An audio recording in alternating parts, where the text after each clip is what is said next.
السلام علیکم ورحمۃ اللہ وبرکاتہ۔ محترم مفتی صاحب، نظر بد اگر ہو جائے تو اس کو دور کرنے کا طریقہ کیا ہے؟ شریعت کی روشنی میں رہنمائی فرمائے۔ ایک صاحب ہیں، انہوں نے سوال کیا ہے۔ اولاً تو یہ بات سمجھ لیں کہ نظر بد کا لگنا حق ہے۔ ایسا نہیں ہے کہ یہ چیز کوئی فرضی ہے یا بے حقیقت ہے یا عوام الناس کی باتیں ہیں کہ نظر ہو جاتی ہے جس کی وجہ سے طبیعت خراب ہوتی ہے، سر میں درد ہوتا ہے، جسم ٹوٹنے لگتا ہے، اس طرح کی شکایات ہوتی ہیں، تو یہ حقیقت ہے۔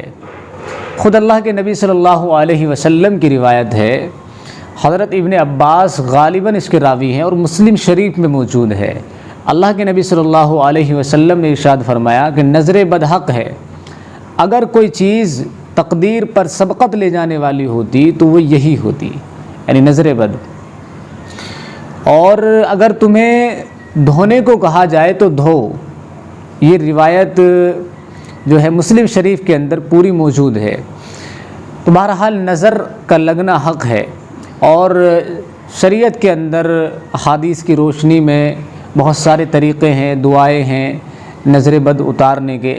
ایک طریقہ یہ ذکر کیا جاتا ہے کہ جس آدمی کی نظر لگی ہے، اگر معلوم ہو جائے کہ فلاں شخص کی نظر لگی ہے تو اس شخص کو وضو کرایا جائے، اور اس کا جو غسالہ ہے، یعنی جو پانی اس نے استعمال کیا ہے، وضو کا جو اس کا مستعمل پانی ہے، اس پانی سے جس کو نظر لگی ہے اس کو غسل کرایا جائے، تو نظر جو ہے وہ دور ہو جاتی ہے۔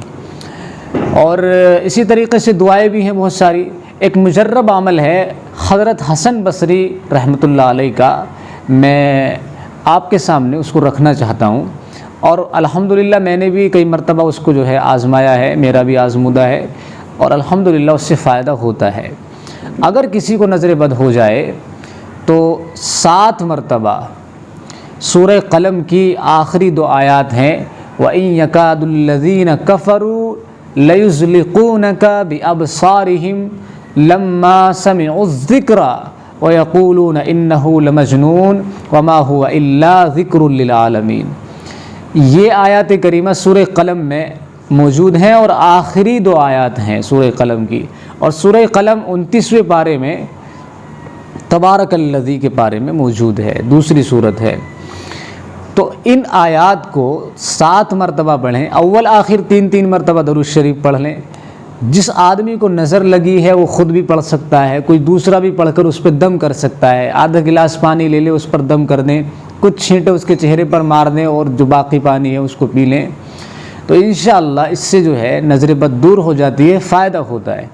باقی جو طریقے بہت سارے عوام الناس میں پھیلے ہوئے ہیں، مرچی وغیرہ لے کر کے یا کوئی خاص قسم کی چیزیں لے کر کے جو ہے ٹوٹکے وغیرہ کیے جاتے ہیں، مریض کے اوپر سے اتارا جاتا ہے، پھیرا جاتا ہے، تو یہ بھی بہرحال ان میں بھی بتایا جاتا ہے کہ اثر ہوتا ہے، لیکن یہ چیزیں غیر ثابت شدہ ہیں، یعنی یہ چیزیں ثابت نہیں ہیں شریعت سے، تو ان چیزوں سے تو پرہیز ہی کرنا چاہیے۔